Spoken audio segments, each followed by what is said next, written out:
Benoît, quelle est l'atmosphère au moment où on se parle au Centre spatial Kennedy?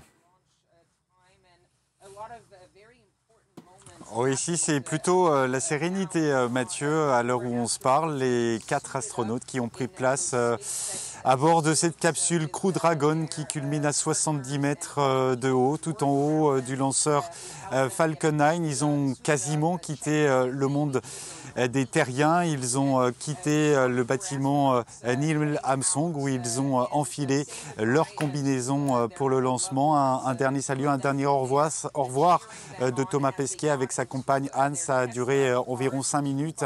Un échange évidemment, et vous le comprenez aisément, riche en émotions. Elle était très émue, Anne Pesquet, qui partage la vie de Thomas Pesquet depuis le lycée. Mais ça y est, ils sont harnachés désormais dans cette capsule Dragon, la tête positionnée vers les étoiles. L'objectif de cette mission, c'est évidemment la Station spatiale internationale qu'ils atteindront seulement demain. Ça va être un voyage assez long. Il reste encore du temps pour procéder à plusieurs vérifications, notamment que toutes les communications avec le centre de contrôle ici à Cap Canaveral fonctionnent bien, que les combinaisons sont bien étanches, qu'elles vont bien être pressurisées. On va entrer dans la phase dynamique de ce vol 45 minutes avant le lancement. Tout le monde va évacuer la zone du pas de tir, ce 39A, la zone de blast au cas de problème. Et 45 minutes avant le lancement, on va procéder au remplissage des réservoirs en oxygène liquide et en dérivés de kérosène. Plutôt souriant, le compagnon de voyage de Thomas Pesquet, Oshide, le japonais, qui a fait des petits saluts à la caméra. Il y a une caméra qui est située devant eux. Je vous invite à suivre ce lancement sur l'antenne de France 24 puisqu'on va pouvoir tout suivre.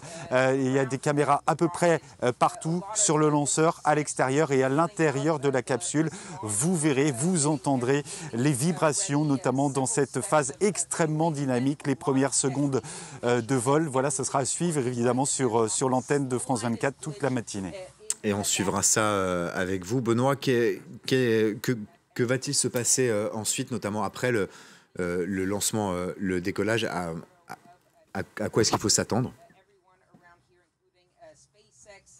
Alors c'est une particularité depuis l'arrivée de SpaceX dans ce monde plutôt austère du spatial, puisque SpaceX a mis en place des manœuvres extrêmement innovantes, plus économiques également, même si la société d'Elon Musk communique très peu sur ses coûts de lancement. En tout cas, une chose est sûre, c'est qu'ils sont capables de récupérer des parties de lanceurs. C'est valable notamment pour le premier étage, ce premier étage qui est utilisé aujourd'hui a déjà servi. C'était lors de la mission Crew One, la mission Crew One lancée en novembre dernier et qui va revenir sur Terre la semaine prochaine. Donc ce lanceur a déjà servi une fois.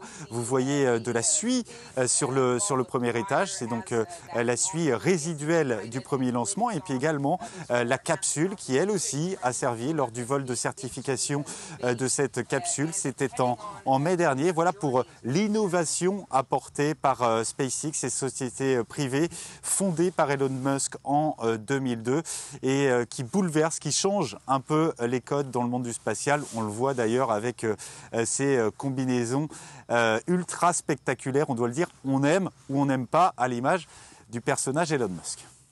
Merci beaucoup Benoît Perrochet pour toutes ces précisions.